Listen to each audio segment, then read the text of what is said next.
Ever wondered how a vast, sandy desert gave birth to one of the most magnificent civilizations in human history? The story of ancient Egypt isn't just about pyramids and mummies. It's a tale of survival, innovation, and divine power, all centered around a single life-giving river. Let's rewind the clock over 5,000 years. Long before the first pyramid pierced the sky, nomadic tribes roamed the arid lands of North Africa. But they soon discovered an oasis in the long winding river called the Nile. Every year, the Nile would flood its banks, leaving behind a rich, fertile layer of black silt. This black land was a miracle. It allowed early settlers to stop wandering and start farming, growing abundant crops like wheat and barley. While the surrounding red land of the desert was harsh and unforgiving, the Nile Valley was a paradise of predictability and prosperity. This is why Egypt grew here. The river was its lifeblood. As communities flourished along the Nile, two distinct kingdoms emerged. Lower Egypt in the north, by the Nile Delta, and Upper Egypt in the south, stretching along the river valley. For a time, they existed separately, each with its own ruler and distinct culture. But around 3100 BC, a powerful king from Upper Egypt changed everything. His name was Narmer.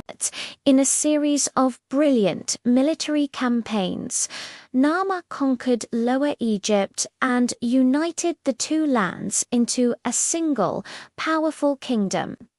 This moment, often depicted on the famous Narmer palette, marks the official beginning of the Egyptian civilization as we know it and the start of its first dynasty.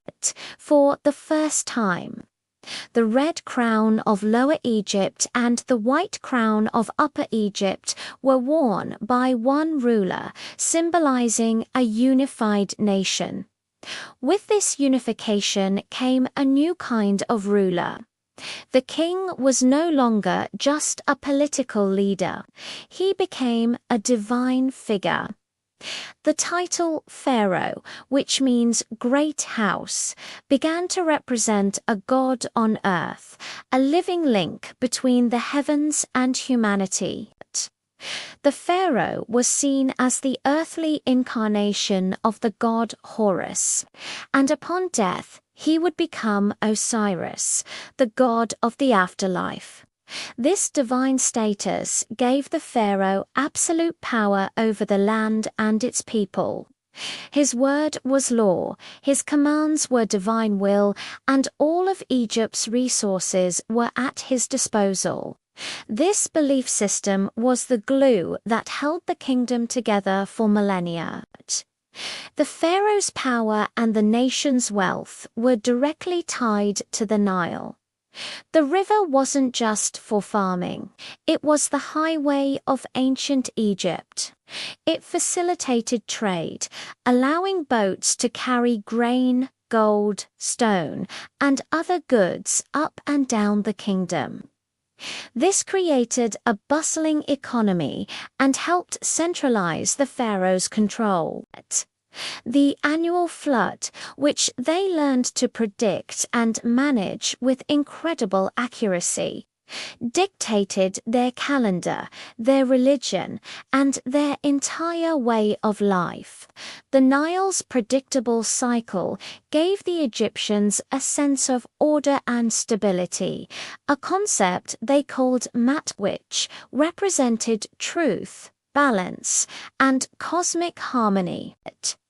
The pharaoh's primary job was to maintain Mat, ensuring the Nile flooded and the kingdom prospered.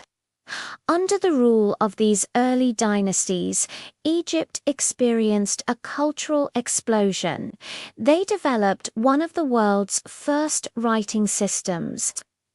Hieroglyphics, to keep records of taxes, trade, and royal decrees. They made incredible advancements in mathematics and engineering to construct monumental structures. They created sophisticated art, complex religious rituals, and a detailed understanding of medicine and the human body. This period, known as the Old Kingdom, laid the foundation for the pyramid-building age and cemented Egypt's legacy as a cradle of civilization. From a simple farming community to a unified empire ruled by a living God. The rise of the Pharaohs was a remarkable journey powered by the timeless, life-giving waters of the Nile. Thanks for journeying back in time with us.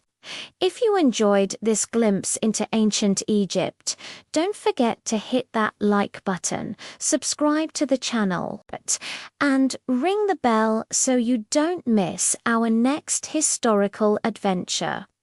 See you next time.